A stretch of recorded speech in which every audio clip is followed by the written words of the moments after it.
Hello everyone, today I want to tell you a story about the exact moment a family smile cracked in half. It starts in a bright backyard, with paper plates, polite laughter, and one woman realizing too late that peace was never really on the menu. By the time anyone understood that, blue smoke was already rising over the cake. The pop came first. A soft burst from the center tier. Then a ribbon of blue smoke curled into the warm air and drifted across the patio like a signal no one could take back. Glass clicked somewhere near the drink table. A child laughed at the color. Then Ursula Grimm screamed. No.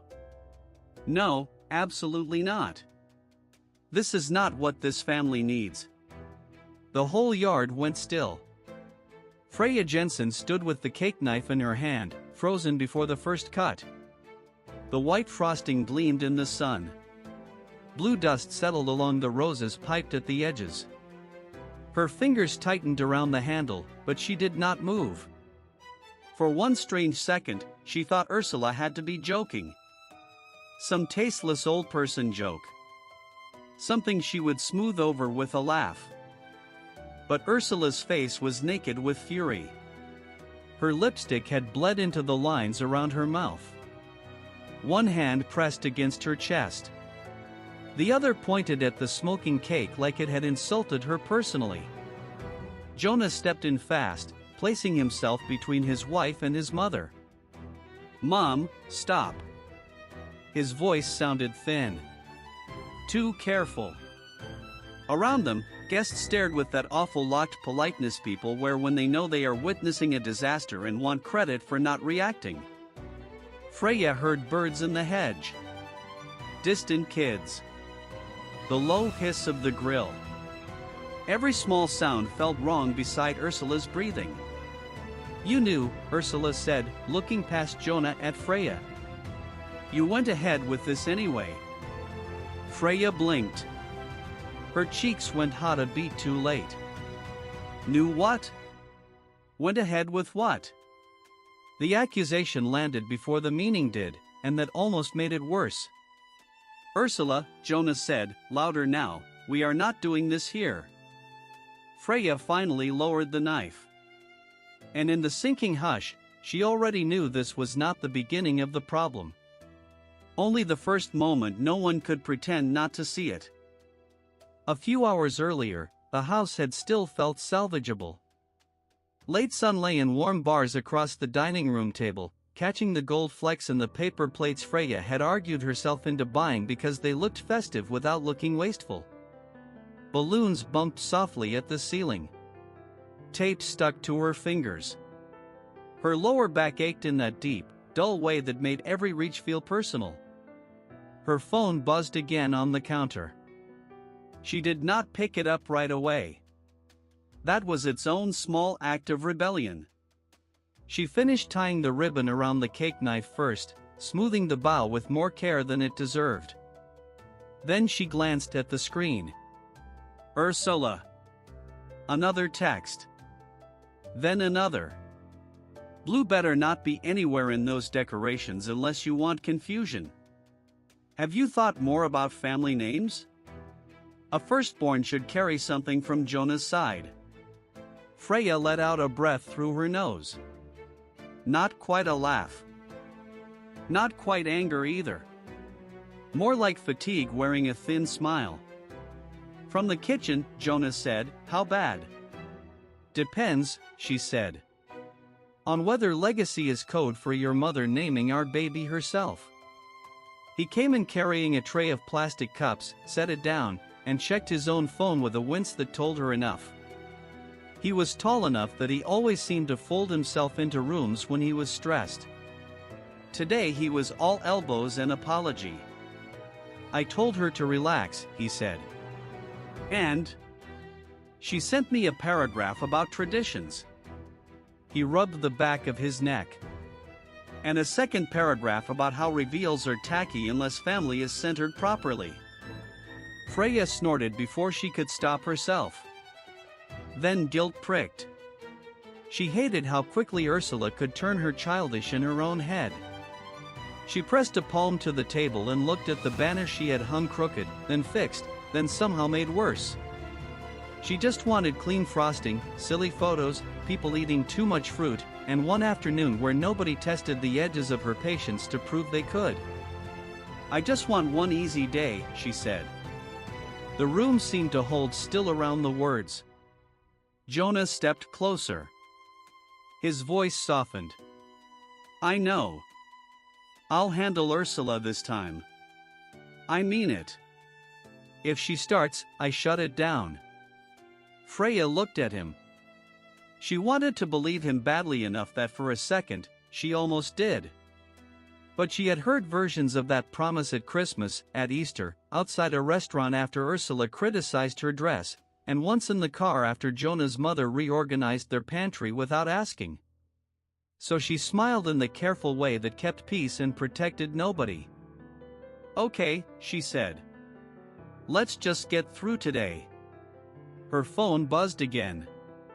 Balloon strings whispered against each other overhead. In the other room, early guests began to laugh. Freya turned the screen face down and reached for more tape. By the time the party settled into its first easy rhythm, Freya had almost convinced herself she could coast on good manners. Ice clattered into plastic cups. Someone laughed too loudly near the patio doors. The cake sat on its stand like a dare, white frosting smooth and untouched beneath the pink and blue swirls she had already started to resent. Then Ursula arrived. Freya heard her before she saw her. Sharp heel clicks in the entry hall. A pause. Then Ursula's voice, pitched to Carrie. "Oh. This is what we're doing." She came in wearing a fitted sapphire dress that looked more suited to a formal dinner than a backyard reveal. Her lipstick was too bright. Her smile was brighter. She air-kissed the room, handed her coat to Jonah's father without looking at him, and turned in a slow circle as if inspecting a rental property. "The balloons are sweet," she said, touching one string and letting it snap back. "A little crowded, maybe. And that cake is enormous. Are you expecting the whole neighborhood?" A few guests gave the polite chuckle people use when they do not want to choose sides. Freya stepped forward with the smile she had put on in the kitchen. "Hi, Ursula. You made it. Can I get you something to drink?" "Sparkling water, if you have it cold enough," Ursula said. Then her eyes skimmed Freya's dress, her flats, the careful makeup she had done with shaking hands. "You look tired, dear. Are you resting at all?" The words landed exactly where they were meant to. Freya let out a small laugh that sounded wrong even to her. "I'm fine. Just busy hosting." Ursula patted her forearm twice, not gently. "Well. It shows." Jonah appeared at Freya's shoulder, smiling too hard. "Mom, let me grab your drink." "Of course you will," Ursula said. "You always did know how to rescue a situation." Freya felt that one a beat late. By then Jonah was already heading toward the kitchen, either missing the jab or pretending to. Guests drifted closer to Ursula the way people always did around small disturbances. She rewarded them with stories nobody had asked for. How Jonah had been such a beautiful baby. How she had always pictured his first child. How some things simply mattered in a family line. Then she laughed and said, loudly enough for half the yard to hear, "I already know what the baby should be. We need a little girl in this family. Lord knows we could use one done properly." A guest near the gift table gave an awkward bark of laughter. Freya smiled on instinct. Pause. She heard her own voice join in, thin and agreeable. "Well, I guess the baby didn't ask for notes in advance." More laughter, this time relieved. Ursula tilted her head. "Babies don't ask for many things. Mothers decide so much before they arrive." There it was again. Not quite enough to challenge. More than enough to sting. Freya should have said something then. She knew it. Instead, she adjusted a stack of napkins that did not need adjusting and told herself this was normal Ursula weather. Manageable. Embarrassing, but manageable. Across the room, Jonah caught her eye and gave the smallest nod, as if to say, almost there. Freya nodded back. That was the mistake. The backyard seemed to tighten around the cake table. Golden light caught in the glasses and the white icing roses, turning everything falsely soft. Freya reached for the knife again, mostly to give her hands a job. Before her fingers closed around it, a microphone squealed. Heads turned. Ursula stood near the rented speaker with one hand already wrapped around the mic. Her smile was bright and practiced. It was the kind she used when she wanted an audience more than a moment. Just 1 second, Ursula said, laughing lightly as if she had been begged to speak.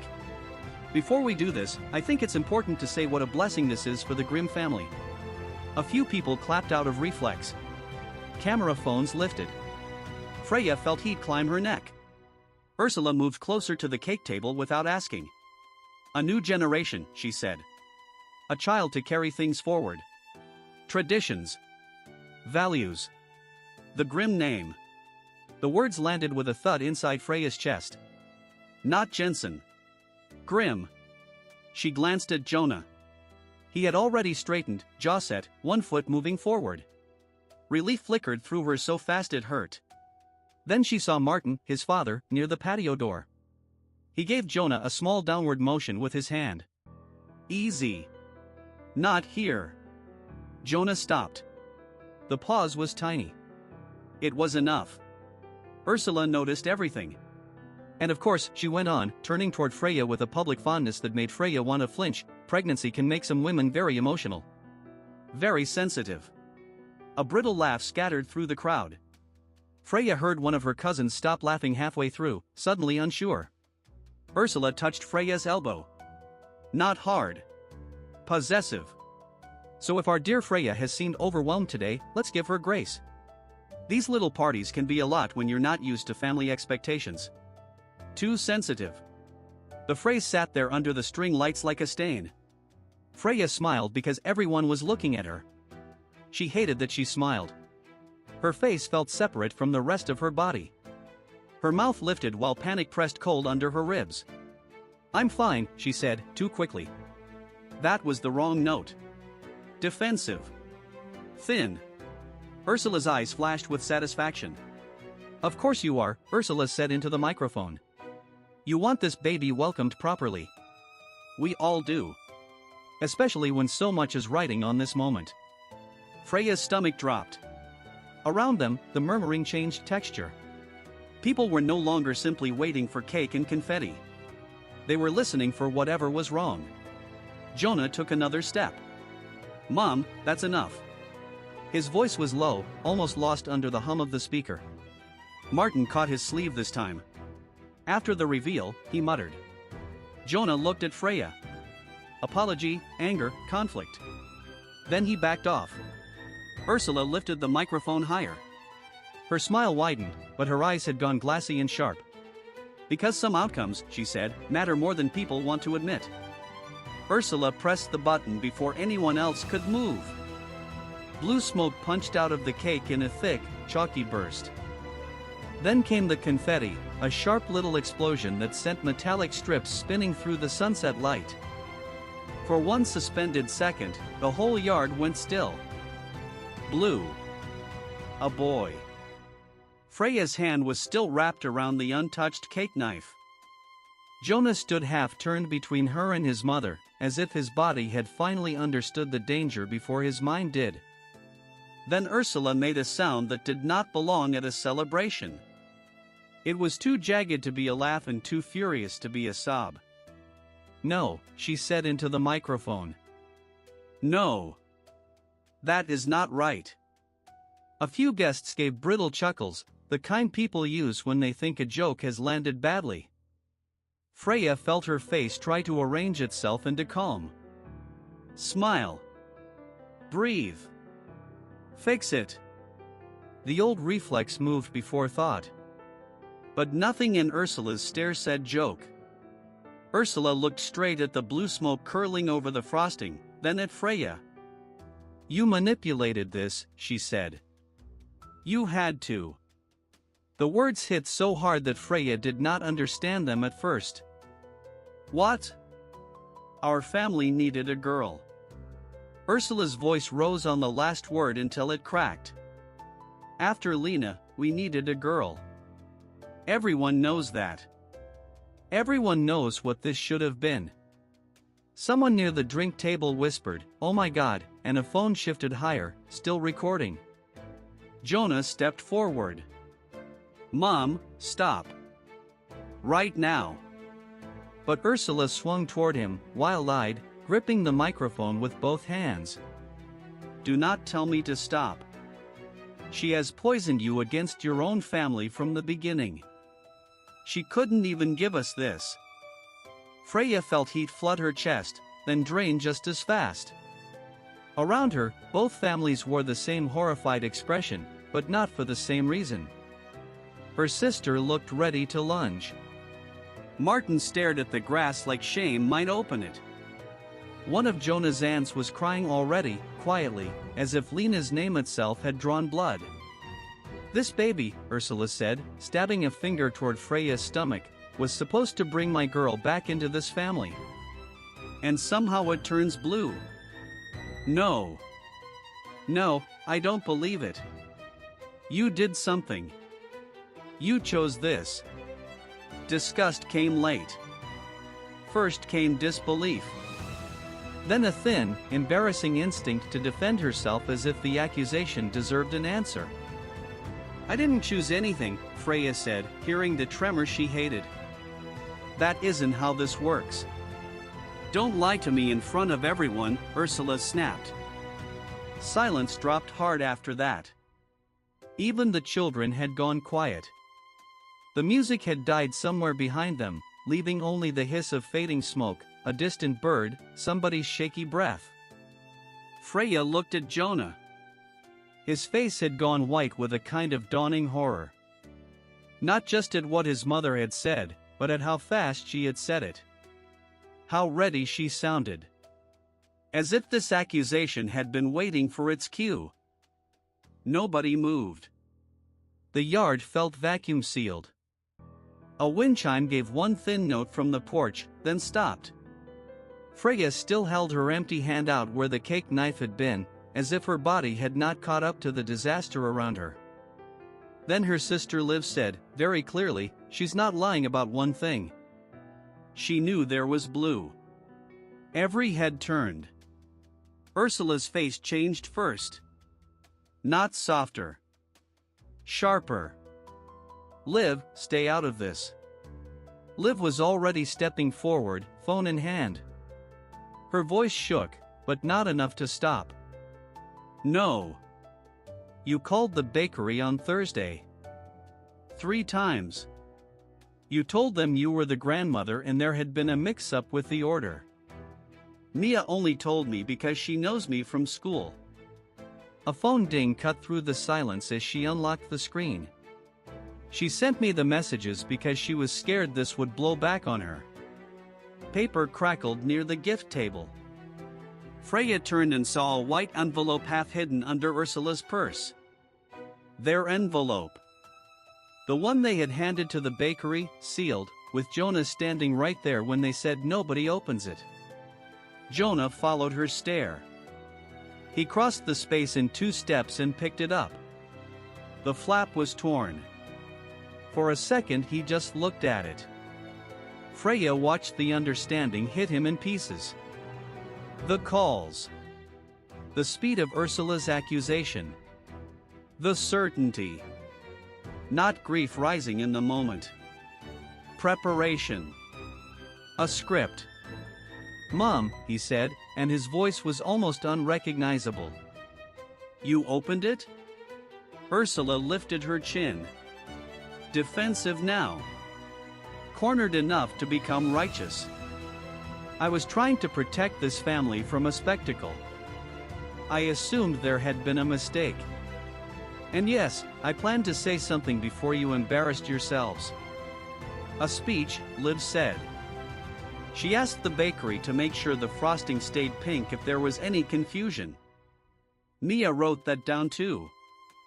Freya felt the delayed sting then, hot and ugly. Not just humiliation. Planning. Ursula had built this moment like a stage and placed Freya on it to fail. Richard made a helpless motion with one hand. Ursula, maybe stop talking. No, let her talk, Freya said, surprising herself with how flat she sounded. Jonah looked from the ripped envelope to his mother. His mouth opened, then closed.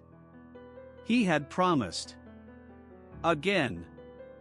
Freya felt the old instinct rise, the one that told her to rescue him from the choice, to soften this, to say they could discuss it later.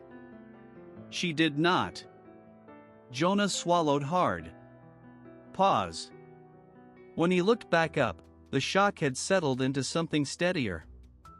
Not peace. Decision. Jonah swallowed once, like the motion hurt, then stepped toward the folding table where the microphone still lay on a paper napkin beside the ruined envelope. Chairs scraped softly as people shifted. Nobody reached for cake.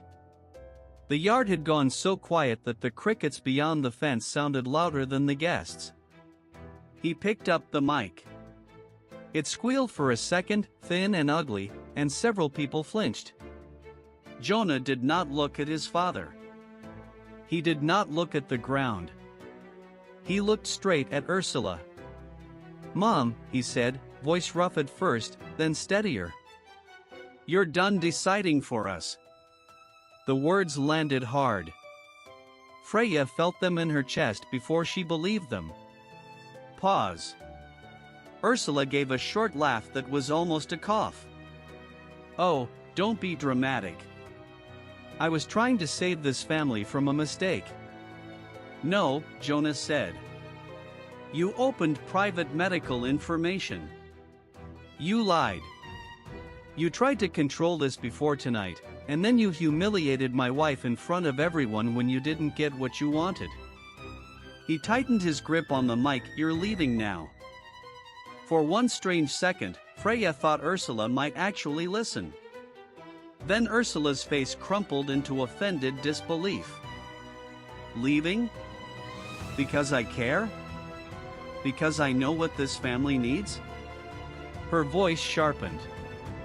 "Jonah, after everything with your sister, after what this house has carried, you would throw me out for being honest?" There it was again. Grief, dragged out like a shield. Messy enough to sting. Familiar enough to trap everyone who loved her. Freya stood before she realized she had made the choice. Her legs trembled. Her hands did not. She did not ask Jonah for permission, and he did not step in front of her. "Our baby is not a replacement," she said. Her voice came out calm, almost gentle, which made Ursula blink. "And I am not a body you get to manage because you are hurting. I am not a prop for your healing. This pregnancy is not your second chance."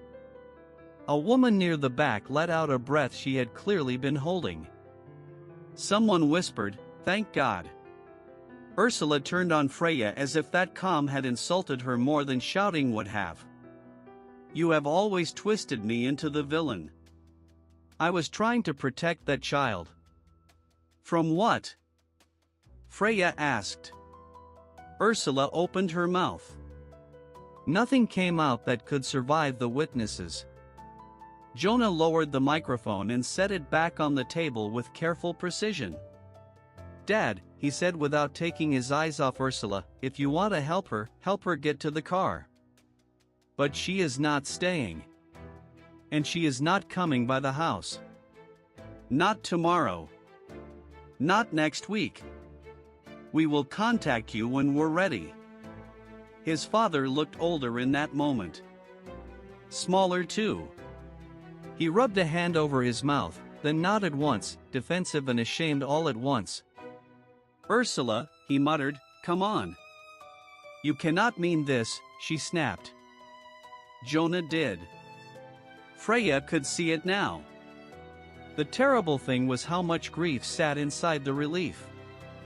The gate latch clicked a minute later. Heels retreated over stone. Only then did the yard begin to breathe again.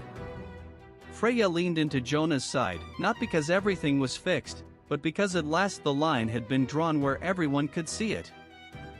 Much later, after the last car had gone and the borrowed folding chairs were stacked by the fence, the house settled into a thin, exhausted quiet.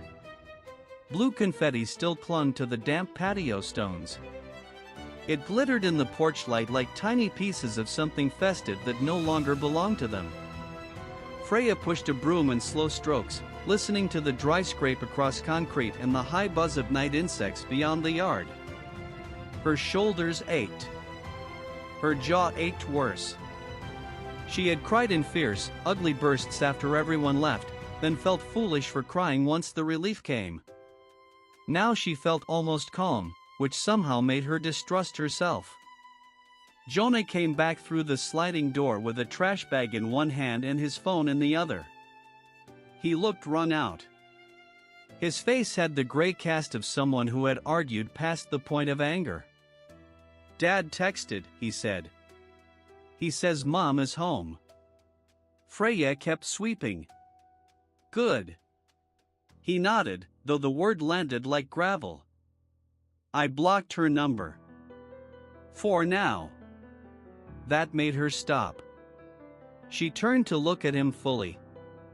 The broom bristles rested against her shoe. "For now?" He let out a slow breath. "No contact for now. For both of us. For the baby. I mean it, Freya." He said it plainly this time. No soft edges. No plea to wait until everyone calmed down. Just a line. Freya wanted the clean relief she had imagined for years. Instead, what rose in her was a mean little flare of panic. What if Ursula got sick? What if his father blamed her forever? What if this became one more story about the woman who split the family apart? The thoughts came fast and stupid and old. She hated that part of herself. Jonah saw something cross her face. "Hey." He set the trash bag down. "You are not doing this. Not tonight." She did this. Freya swallowed. "I know." The phone in his hand buzzed once. Then again. He frowned at the screen. Voicemail. Unknown number. They both knew before he pressed play. A beep sounded in the quiet yard. Ursula's voice arrived wet and tremoring, too loud through the small speaker. "Jonah. Freya. I am calling because I want to say I'm sorry." She sniffed hard. "I was upset. I was overwhelmed. I should never have raised my voice at such a special moment." Freya stood very still. "I just miss my daughter," Ursula went on, her words turning softer, practiced with pain. "No one thinks about what this has done to me. Seeing all that blue, hearing everyone celebrate, when you know how I've suffered." Jonah's mouth hardened. Then Ursula's voice shifted by a degree. "Not enough to miss. And if Freya had not kept things from me, if people had not pushed me aside, maybe none of this would have happened. I was humiliated too, you know. A mother has feelings. A grandmother has rights." Freya gave a short laugh before she could stop herself. It came out sharp and tired. "There she is."